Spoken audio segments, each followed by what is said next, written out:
Hi y'all, this is a crustless quiche recipe. I love quiche, but it can be a little bit time consuming when you have to make the crust and then you have to assemble the actual the eggs and all the rest of the ingredients. So it can take a little bit of time, and if you're in a pinch and you just really want to have a quick meal or a quick breakfast, this is the easiest way to go. It's really good and it's very filling. So there is a multitude of ingredients that you can use. I just like to use these, and this is what I have on hand. So I don't really have the exact measurements on everything, but I probably used about 10 little cherry tomatoes, and I just quartered them. I didn't really want huge chunks of tomato, and I like using the cherry tomatoes because they are very ripe and the seeds are so little that you don't get a lot of that seed and pulp in your quiche. And then this was just a bunch of spinach. It's just, I would say maybe a cup. I just kind of gathered it.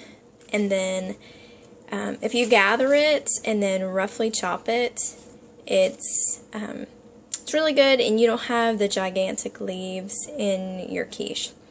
I also have 2 cloves of garlic. Now this is optional, but if you just want that extra flavor in your quiche, you can surely add it.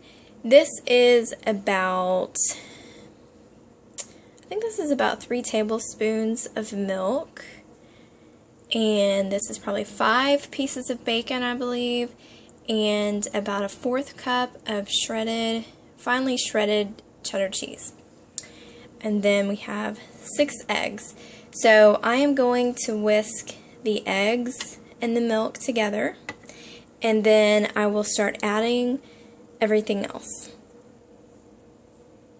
Okay, I put 1 clove of garlic into the egg mixture with the 3 tablespoons of milk, and then I added a little bit of salt, maybe like a 1/4 of a teaspoon, and about a couple pinches of pepper, just black pepper.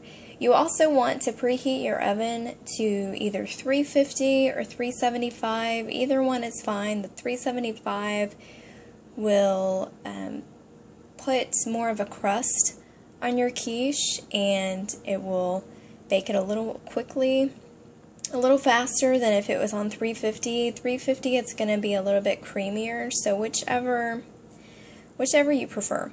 So I have switched to a spatula, and I will begin adding my ingredients. You don't want to use a whisk when you add the ingredients, mostly because they're going to get stuck in between the tines, and it'll make it very difficult to mix everything together.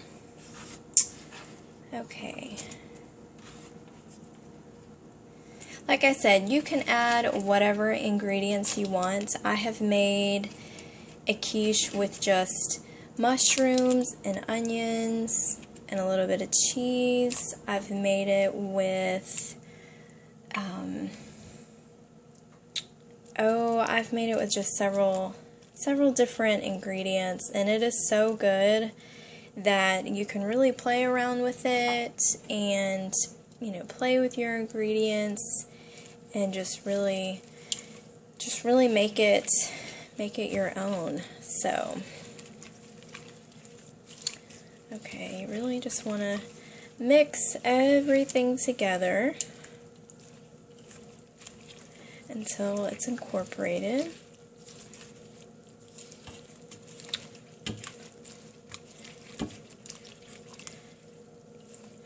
This is good for dinner or for brunch, and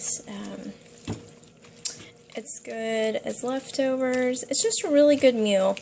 It's just very, very tasty, and my husband and I really enjoy it, and it's super easy to do. I remember making this with my mom when I was, oh, probably 10, and I had a good time. I didn't get to cut anything, but I had a good time throwing everything into the bowl. Okay, so that looks good, and what you want to do is you just want to pour it into your pan, into your pie plate.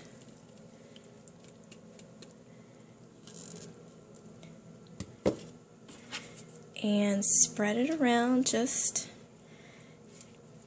so your ingredients are kind of evenly distributed, and you want to really pat down all of the spinach. You don't want any spinach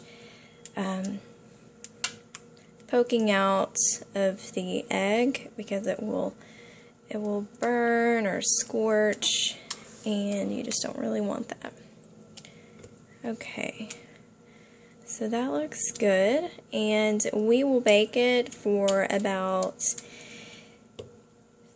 probably about 20 minutes. You can check it. Everybody's ovens are different, and just check it, say every 10 minutes, just to make sure everything is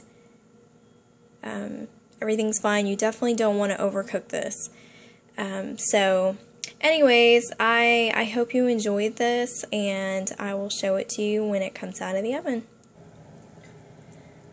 And this is the final result. It's puffed up a little bit. You can't really tell, but it's puffed up.